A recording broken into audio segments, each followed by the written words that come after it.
Jumpa lagi Sobat Tani dimanapun berada. Hari ini teman-teman kita ngebahas sedikit tentang pupuk dasar ya. Jadi pupuk dasar untuk musim hujan teman-teman. Karena di musim hujan ini resiko tertinggi adalah terserang penyakit. Dan itu bisa menyebabkan gagal panen teman-teman. Dan ada lagi resiko kedua yaitu banjir ya, kebanjiran. Itu sudah pasti gagal panen teman-teman.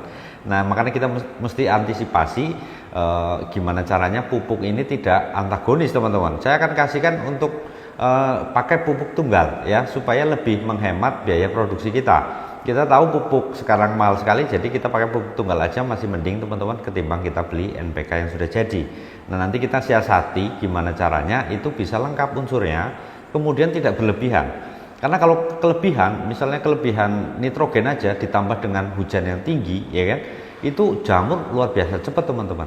Belum lagi penyebaran jamur itu sendiri. Nah, jamur itu kena hujan, kemudian kena angin, ke bawah air hujan, ke bawah angin, udah pasti teman-teman ngeradak ke semuanya. Ya, itu perlu kita antisipasi. Makanya penggunaan nitrogen perlu kita kontrol teman-teman, supaya tanaman kita goal ya sampai panen. Nah, untuk teman-teman yang nanam semangka, melon gitu musim hujan sebaiknya agak dikurangi karena konsumsi masyarakat untuk mengkonsumsi buah yang banyak airnya itu agak berkurang. Jadi mending kita nanam tanaman lain yang lebih diminati dan pasti mahal ya, pasti cabai teman-teman musim hujan karena memang tantangannya tersendiri ya. Nah, pupuknya apa aja teman-teman yang kita pakai? Yuk, teman-teman yang belum subscribe dulu. Yang udah subscribe terima kasih teman-teman, luar biasa.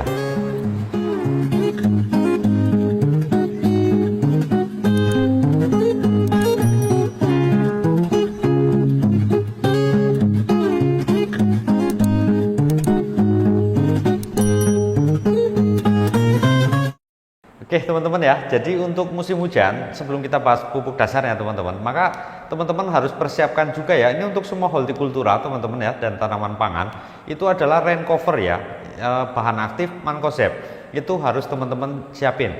Nah kemudian yang kedua selain mancozeb itu teman-teman mesti sediain yang berikutnya adalah bion seperti biasa ya, kita selalu pakai bion.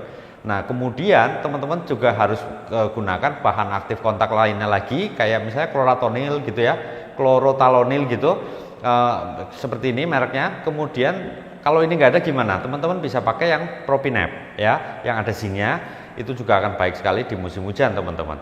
Nah kemudian yang sistemiknya teman-teman bisa sediakan difenoconazole ya, karena itu akan sangat membantu sekali nanti di musim hujan teman-teman ya. Kemudian ada juga bahan aktif simaxonil, teman-teman juga perlu untuk pencegahan dan juga proteksi tanaman di musim hujan teman-teman. Besok kita bahas satu-satu contohnya apa aja gitu ya, supaya bisa ada lebih gambaran teman-teman ya. Jadi untuk pupuk dasar sendiri musim hujan ini akan berbeda kalau di tempat kita teman-teman ya. Yang pertama faktornya adalah kelembapan tinggi, yang berikutnya faktornya adalah harga pupuk yang semakin naik teman-teman ya. Jadi yang pertama adalah kita harus menyiapkan bedengan ya. Kita tahu musim hujan berarti bedengan lebih tinggi. Itu yang pertama teman-teman, jangan dengan bedengan yang standar-standar aja. Jadi harus lebih tinggi dari biasanya. Nah, pupuk dasar tujuannya kita tahu mempersiapkan pupuk supaya nanti siap serap oleh tanaman ya. Kita tahu butuhannya NPK ya, N, P sama K. Ini wajib harus ada sebenarnya teman-teman. Tapi di musim hujan kita bisa ngakalin sedikit lah ya. Ini unsur hara makroprimer. Nah, sekundernya, maka kita butuh sekundernya adalah Ca, Mg, sama sulfur teman-teman ya. Ini kita butuhkan. Nah, kalau untuk kita pakai pupuk dasar dengan NPK, Ca, Mg kan kayaknya banyak banget ya. Sebenarnya enggak. Ini Ca sama Mg, ini kita bisa dapat di dolomit ya. Dolomit ini sudah ada teman-teman, kalsium dan juga magnesium ya. Jadi kita harus sedia dolomit. Nah kadang-kadang teman-teman ada yang bilang, Pak di tempat saya pH-nya sudah tinggi, perlu nggak saya kasih dolomit? Ya kan, takutnya terlalu tinggi nanti serapan unsurnya nggak maksimal. Kalau teman-teman yakin alat teman-teman yang pakai itu pH meter tanahnya itu akurat, maka nggak usah pakai dolomit, nggak apa-apa teman-teman. Ya karena pH-nya sudah baik. Nah terus nanti gimana pemenuhan kalsium dan magnesium? Teman-teman bisa lakukan penyemprotan aja gitu loh. Kalau aduh pakai apa ini ya, mahal atau apa gitu, pakai POC teman-teman ya, pupuk organik cair itu udah pasti mengandung Ca maupun Mg maupun unsur mikro lainnya. Memang jumlahnya sedikit tapi memang itu dibutuhkan teman-teman ya.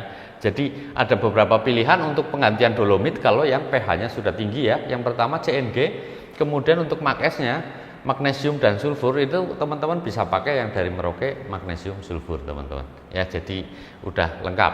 Jadi ini namanya secondary nutrisi, maka kita harus penuhi, tetapi gimana caranya terserah teman-teman. Kalau yakin ya udah semprot aja ya. Nah sekarang kalau pH-nya di tempat teman-teman rendah, terus gimana? Bisa nggak sih kita pakai urea? Ini kan N ini urea ya teman-teman ya. Urea itu 46%. Kemudian ada P ini ada TSP ya, TSP 36. Saya saranin teman-teman pakai TSP 36 ya. Kenapa pakai TSP yang 36? Karena kalau yang asli itu mengandung fosfat, berarti 36% ya. Kemudian dia sudah ada sulfurnya teman-teman. Ya, di TSP 36 yang produksi petrokimia. Itu sudah ada sulfur 5%. Lumayan teman-teman. Ya, karena dia sekunder, yang penting sudah ada. Jadi dari pupuk dolomit dan TSP yang 36 ini kita sudah dapat unsur 1, 2, 3, 4 teman-teman. Cuma aplikasi yang jadi masalah, yang kadang-kadang menyebabkan pupuk itu kita sudah sebar tetapi tidak bisa diserap tanaman ya. Nah kemudian yang berikutnya adalah kalium. Ini KCl ya, kita pakai KCl aja. Tinggal tanaman teman-teman gimana, alergi nggak sama klorin, misalnya teman-teman kentang, kemudian apalagi apa namanya itu yang umbi, apa namanya ya, wortel. Nah itu jangan pakai KCl teman-teman. Teman-teman pakai yang misalnya ZA gitu, nggak ada masalah. ZA itu sudah ada sulfur dan juga KCl ya. Jadi di ZA ada kalium ya, K2O ya, dan juga ada sulfur ya. Jadi ini teman-teman bisa pakai di tanaman-tanaman yang alergi sama klorin ya atau Cl. Nah ini sudah dapat. Nah urea ini tidak terganti teman-teman ya, dia nggak ada lagi substitusinya ya. Cuma musim hujan bagaimana? Nah karena ini adanya antagonis, ini dolomit teman-teman, kalsium dan magnesium ini boleh dibilang dia antagonis dengan semuanya ya. Dengan urea dia antagonis, dengan P dia antagonis, dengan K dia antagonis ya kan. Nah kadang-kadang ada teman-teman nanya, masa iya CNG dicampur sama KNO3 putih nanti jadi antagonis ya. Teman-teman yang lihat di pola pemupukan cabai misalnya gitu ya, di penyemprotan ya, itu kalau disemprotkan dalam jumlah yang terkontrol itu tidak akan antagonis teman-teman. Kemarin saya sudah jelaskan ya bahwa antagonis bisa terjadi itu karena berlebihan salah satu unsurnya, makanya dia akan menekan unsur yang lain teman-teman ya. Jadi kalau disemprotkan CNG dan KNO3 putih nggak ada masalah ya. Jadi kalau di tanah itu akan jadi masalah teman-teman, karena bentuknya masih padat dan juga dia belum terurai ya. Begitu ada air, kalau dia over jumlahnya banyak, di situ ada ini dolomit, udah gumpal nanti. Apalagi ketemu urea, K sama N aja ini antagonis teman-teman ya. Urea dengan KCl itu antagonis, jadi jangan dicampur teman-teman ya. Kemudian urea dengan P juga sama antagonis teman-teman, dia nggak bisa campur. Yang boleh dicampur cuma P ya, SP36 dan KCl. Ini boleh teman-teman campur. Nah kalau untuk aplikasinya sendiri N dan K ya, jadi urea dan KCl ini sebenarnya bisa dicampur, tetapi akan resiko teman-teman. Nanti takutnya saya jelasinnya nggak lengkap, nanti dicampur ujung-ujungnya dia gumpal semua teman-teman. Mendingan kita pisah aja ya biar lebih aman. Jadi untuk aplikasi di bedengan, kan bikin bedeng ada beberapa cara teman-teman. Jadi kalau di tempat kita itu biasanya ada gaya teman kita itu yang main timbun ya. Jadi main timbun, dia bikin jalan di sini, tapi dia bikin jalan itu untuk nimbun sininya.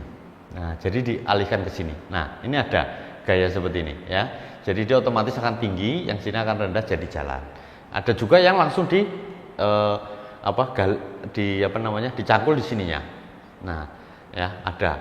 Nah, ini mana yang terbaik ya menurut saya ya yang dicangkul sininya. Cuma memang agak kerja keras teman-teman. Beda rasanya sama yang dari samping ya. Nah, supaya ini tidak antagonis antara pupuk dan juga kapur ini teman-teman. Ya, pertama-tama teman-teman ini dulu deh, siapin dulu bedengan mau berapa banyak ya. Bedengan mau berapa banyak, kasih garis, bebas lah biasanya pakai apa. Sebaiknya adalah dolomit masuk dulu teman-teman ya. Kalau di kita dolomit musim hujan masuk dulu, dosis agak banyak karena di tempat kita pH rendah. Nah pengaruh hujan dia akan menurunkan pH agak banyak teman-teman ya, makanya kita butuh dolomit agak banyak. Jadi misalnya teman-teman biasa pakai per hektar ya, itu rata-rata kan 1 sampai 2 ton. Anggap teman-teman pakai 1 ton musim panas. Nah, musim hujan teman-teman tambah plus setengahnya, ya. Ini nggak akan merugikan teman-teman karena harganya satu belum terlalu mahal. Kemudian ini akan mendukung nanti serapan unsur semuanya dan juga mencegah tanaman kita dari jamur teman-teman, dolomit ini. Ya, jadi ini penting penggunaan ini di musim hujan. Wajib kalau di kita musim hujan harus pakai dolomit teman-teman. Ya, jadi dolomit sebar. Kalau teman-teman tanya cara yang terbaik ya dicangkul rata, semuanya ini dicangkul. Jadi disebar dulu dolomitnya, baru kita cangkul. Ya kan?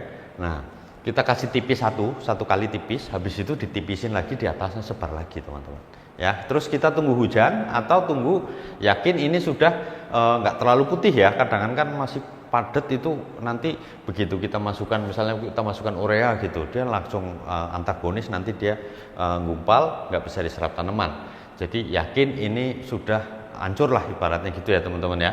Nah, untuk musim hujan kita nggak pakai N teman-teman di tempat kita, ya. Kenapa? Karena kita udah jelasin di beberapa video yang sebelumnya bahwa unsur N itu kita bisa dapat atau ada namanya daur ulang nitrogen, ya. Jadi nitrogen ini bisa didaur ulang teman-teman, ya. Dan pakainya apa? Saya kasih di deskripsi ya penjelasannya supaya teman-teman yang baru nyimak channel kita bisa lihat di situ. Oh, rupanya nitrogen bisa diproduksi tanpa harus kita taruh urea di situ gitu, ya. Nah, ini kita nggak pakai di pupuk dasar, ya, untuk musim hujan ya teman-teman ya. Jadi kita hanya P dan K. Nah, waktu pemberian cari aman musim hujan, satu sudah terkena hujan, ya, sudah kena air banyak, gitu. Yang kedua adalah 2 minggu lah kita cari aman, itu 2 minggu teman-teman. Ya, nah setelah 2 minggu P sama K, ya, ini kita sebar, kita gabung P sama K, nggak ada masalah teman-teman, P sama K, ya. Jadi P sama K ini saya kasih dosis untuk cabai gitu ya. Kalau cabai itu kita pakai, maka kaliumnya KCl ya, kita pakai KCl itu biasa di 12 gram ya. Nah, KCl di 12 gram, kemudian P-nya atau SP36 ya, SP36 itu kita pakai di kebalik, ini di 8 gram teman-teman. Ini 8 gram, yang ini di 12 gram. Nah, ini yang kita pakai. Kita pakai cuma SP dan KCl. Ini kalau dikonversi, kalau jadi NPK tanpa N, itu berarti 22,5% teman-teman. Ini ya. Jadi misalnya satu bedeng nih, satu bedeng teman-teman ada 1000, misalnya panjang bedengannya gitu ya, 1000. Maka teman-teman cukup pakai 20 kilo ya, 20 kilo dengan KCl ini 8 kilo ya, 8 kilo KCl 8 kilo. Kemudian SP-nya TSP 36 ya, 36 itu kita pakai berarti 20 kilo teman-teman. 12 kilo. 12 kilo. Jadi total yang kita gunakan ini 20 kilo per 1000 tanaman teman-teman. Jadi teman-teman hitung bedengnya ada berapa. Untuk 1000 kita cuma pakai 20 kilo ya. Terus kalau teman-teman kadang, wah kayaknya kurang Pak, tambahin boleh nggak? Itu mendingan nggak usah teman-teman. Kenapa? Karena unsur P, bentar saya hapus dulu biar lebih jelas. Nah, jadi teman-teman ya, untuk 1000 batang cabai ya, 1000 cabai itu kita butuh tadi ya, TSP SP36, TSP itu 12 kilo, kemudian KCl-nya 8 kilo ya. Ini per 1000 teman-teman. Jadi teman-teman hitung bedengannya berapa, jadi jatuhnya berapa di situ gitu ya. Ini per 1000. Nah, kurang nih Om, kayaknya ditambah aja gitu kan, hobi teman-teman. Oh, banyak lebih mantap. Enggak juga teman-teman. Ini bahaya sekali, adalah ini memang sinergis betul, tapi ini teman-teman ya, P ini bahaya teman-teman ya. Fosfat ini bahayanya adalah dia akan menekan segala macam teman-teman, mulai dari kalsium dia akan tekan ya. Jadi nanti kalsium tidak tersedia oleh tanaman, nitrogen atau urea juga ditekan teman-teman ya. Kemudian habis itu dia ada lagi unsur mikro kayak Fe ya, kemudian zinc, mangan, ini semuanya ditekan sama fosfat teman-teman. Ini bahayanya fosfat walaupun dia itu slow release sifatnya, tapi kalau jumlahnya kebanyakan maka dia akan ngentem yang lainnya ya. Jadi bahkan KCl pun kalau kebanyakan dia akan dihajar juga sama itu, walaupun nanti ininya sama si CA ini teman-teman. Tapi cari aman, ini dosis yang sudah biasa kita pakai segini. Nah nanti kalau kurang gimana? Kita kan tahu ciri-cirinya teman-teman. Jadi misalnya P-nya kurang, K-nya kurang, kita lihat daunnya aja, ya kan? Daunnya bagaimana? Kalau daunnya ujungnya mulai kering, nah itu udah pasti kekurangan ini teman-teman, TSP. Nah musim hujan, kalau kita tahu tanaman kita rontok, yang pertama rontok bukan karena cuaca ya, misalnya cuaca agak bagus kok rontok terus gitu ya, itu berarti ini kurang, SP kurang. Nah ada dua cara pemberiannya waktu kalau ini kurang teman-teman ya. Yang pertama kita bisa tugal ya, lakukan penugalan di sampingnya. Jadi misalnya ini bedeng ya, ini bedeng, ini tanaman kita di sini misalnya ya kan. Nah kita tahu ini kurang, maka tugal di sebelah sini teman-teman. Nah ini tanaman lagi kan, nah ini tanaman lagi gini, tugal aja di sini ya. Nah terus kalau KCl nih kita rasa bobotnya kurang, biasa kalau hujan itu bobotnya kurang teman-teman, karena airnya banyak tapi kopong gitu. Nah tugal lagi yang namanya KCl di tengah, misal kita kan begini biasanya. Nah itu teman-teman bisa taruh di sini, ini SP ya, sini SP.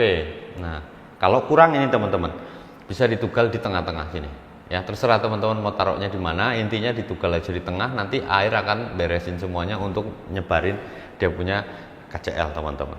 Ini kalau kita, makanya ini mendingan kurang kita bisa tambahin, tapi kalau sudah berlebih ini ditekan sama fosfat teman-teman, ini nggak ada obat teman, nanti teman-teman tanamannya kerdil gitu loh. Terus kalau udah ada buahnya dia kelebihan SP, maka dia nggak mateng-mateng teman-teman, lama matengnya. Oh ini hujan kali ini jadi nggak mateng-mateng. Ya benar ada faktor cuaca, benar teman-teman, musim hujan dia agak molor sedikit, tapi kalau molornya kelamaan teman-teman perlu curiga sama yang namanya TSP atau fosfat ini teman-teman, jangan-jangan kebanyakan. Nah kalau kebanyakan bagaimana, ini masalahnya ya kan. Nah untuk TSP ini kita harus melakukan stimulus lagi ya, kemarin kita sudah kasih tahu ya, kita bisa gunakan magnesium. Jadi Mag-S kita bisa pakai untuk menekan lagi SP di dalam tanaman teman-teman ya. Kita tekan pakai magnesium sulfat Mag-S, kita semprotkan jeret. Nah sekarang kita udah tahu teman-teman ya, kelebihan P juga bahaya, makanya aplikasinya sekarang gimana gitu kan.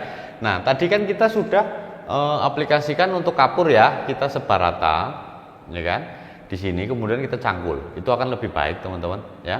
Nah kalau teman-teman mau lebih bagus lagi, apalagi di lahan teman-teman situ biasa apa ya, ada fusarium, ini akan luar biasa di musim hujan teman-teman, atau mungkin ada patek gitu ya. Nah teman-teman perlu pembenah tanah ya. Tadi kan kapur ini termasuk pembenah tanah ya, pembenah tanah, maka kita perlu lagi yang lainnya. Misalnya apa? Satu kapur dolomit ya, dolomit. Kemudian yang berikutnya, yang terbaik menurut saya adalah tetap ya sekam bakar.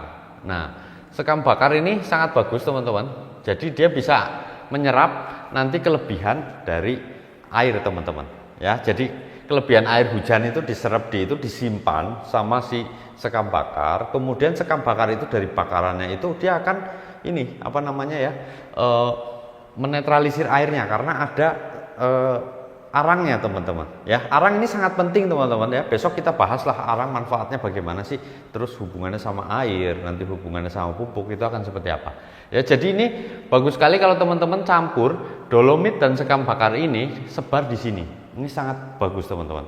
Tapi misalnya teman-teman banyak nih sekam, oh saya banyak sekam berlimpah gitu, taruh aja sini, bakar di sini, itu akan lebih menjamin teman-teman bebas dari jamur teman-teman ya. Jadi selera aja mana yang tersedia, kalau tersedia dalam jumlah sedikit sebaiknya sebar aja rata ya secukupnya, apa namanya, kemudian kapurnya juga ya disebar di sini. Kita tunggu 2 minggu ya teman-teman, atau 1 minggu atau setelah hujan ya, paling cepat 1 minggu, paling ideal di 2 minggu lah, itu sudah aman. Kalau untuk musim hujan biasa kelembaban kan tinggi, jadi dia akan lebih cepat terserap ke dalam tanah teman-teman ya. Setelah itu baru kita kasih yang namanya, ini kita kasih ya, itu fosfat ya sama K ya, ini SP36 sama KCl.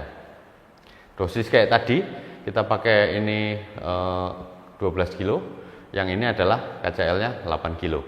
Kita gabung aja, diaduk rata teman-teman, kemudian sebar ya. Sebar di sini bebas, mau teman-teman mau model garis juga boleh kalau yang nggak pakai mulsa. Ya, kalau yang nggak pakai mulsa sebaiknya taruh di tengah gini supaya nanti pas hujan dia bisa terdegradasi oleh air hujan, nyebar pelan-pelan. Nah, dengan pupuk dasar yang seperti ini, terus gimana perkembangan tanamannya? Akan lambat teman-teman, ya. Tapi tersedia unsurnya, tapi lambat. Perlunya kita booster, ya. Karena di sini belum ada urea, belum ada N. Kita dapatnya dari mana, ya? Nah, kita kontrol N ini supaya seimbang, ya, nggak menyebabkan penyakit. Otomatis teman-teman pakailah CNG atau Kalnit. Ini sama teman-teman ya, kandungannya sama. Harganya lebih murah Kalnit teman-teman, harganya lebih murah Kalnit, kemudian unsurnya sama, harga lebih murah di Kalnit, pemakaiannya juga sama, teman-teman tinggal semprot aja, misal 7 hari teman-teman semprot CNG dulu, lihat, habis itu baru teman-teman lihat lagi perkembangannya akan seperti apa, perlu nggak dikocor, karena musim hujan juga kadang ngocor akan susah teman-teman, karena air banyak, hujan terus, ya kan, kita nggak sempat ngocor. Nah, itu nanti ditugal juga boleh dengan NPK dosis 1 bulan, ya. Jadi misalnya kalau cabai kita pakai itu kan rata-rata per batang 5 gram ya NPK. Jadi 5 gram NPK untuk 1 minggu. Nah, kita misalnya mau 2 minggu nih. Jadi teman-teman tinggal tambahin aja 2 minggu, berarti 5 plus 5 berarti 10 gram. Tugallah di samping tanaman, jarak se-4 jari ya kalau tanaman masih fase vegetatif. Nanti teman-teman lihat tajuknya, makin jauh tajuknya maka teman-teman geser ya supaya sesuai dengan akar, posisi akarnya teman-teman. Kalau untuk 3 minggu deh kayaknya ini 3 minggu aja jangan itu ya, tambah lagi 5 ya. 4 minggu atau sebulan sekali aja mupuknya gimana? Boleh tambah lagi 5. Nah, ini kan 20 gram. Kita kasih di mana? Apa iya kita taruh satu lubang? Kan nggak mungkin. Jadi mendingan teman-teman taruh ini misalnya tanamannya, ya kan? Nah, teman-teman taruh misalnya di sini 5 gram, di sini 5 gram, di sini 5 gram, di sebelah sana lagi 5 gram. Itu lebih efektif teman-teman untuk musim hujan. Untuk 1 bulan lagi, ya kan? Atau mungkin, wah ini nggak cukup Pak, sebelahnya ada lagi gitu. Ya nggak apa-apa, sebelahnya sini kasih 10 gram, yang sini 10 gram, yang sini 5 gram, kan bisa teman-teman, ya kan? Intinya adalah pemberiannya itu jangan terlalu dekat dengan pupuk dasar, ya. Jadi ini udah siap, teman-teman bisa pakai mulsa, tutup mulsa, tanam, pindah. Ini kapan masuk? 10 hari teman-teman masukin, atau 15 hari masukin, tapi jangan lupa ya, kita mesti booster dari umur paling lambat 7 hari itu sudah di booster. Syukur 3 hari teman-teman hajar ultradap dulu supaya nggak stres, jadi pindah tanam semprot ultradap, 3 hari kemudian semprot ultradap lagi. Nah, di 7 hari baru CNG. Habis itu kita sambil pelan-pelan lihat perkembangannya akan seperti apa gitu. Jangan lupa juga penyemprotan fungisida ya, terutamanya di mancozeb teman-teman, biar tanaman kita bebas dari bercak daun gitu ya. Kemarin ada yang teman-teman nanya untuk bercak ungu ya di kentang sama di bawang putih ya, ada yang juga kena moler gitu. Besoklah kita bahas untuk hama penyakit kayak musim hujan ini ya, banyaknya kayak misalnya bercak ungu, kemudian ada busuk batang dan lain sebagainya gitu ya, supaya lebih lengkap. Nah, intinya teman-teman, pupuk mahal pakai pelan-pelan. Nah, kohe gimana nih di sini? Boleh nggak? Boleh, kalau kohe itu bebas saja ya. Kita mesti pakai kalau memang ada, kan kadang ada tempat-tempat yang susah nyari kohe teman-teman, tapi kalau ada ya pakai aja, lebih banyak lebih bagus. Dosis anjuran berapa? 1 kilo per meter teman-teman. Jadi kalau teman-teman punya bedengan 10 meter, teman-teman siapin kohe 10 kilo untuk satu bedeng, misalnya 10 meter gitu ya. Pokoknya per meter itu idealnya 1 kilo teman-teman ya. Nah, itu sedikit teman-teman ya cara kita melakukan pemupukan di musim hujan. Mudah-mudahan bermanfaat. Tetap semangat, jaga mood, Gusti berkahi.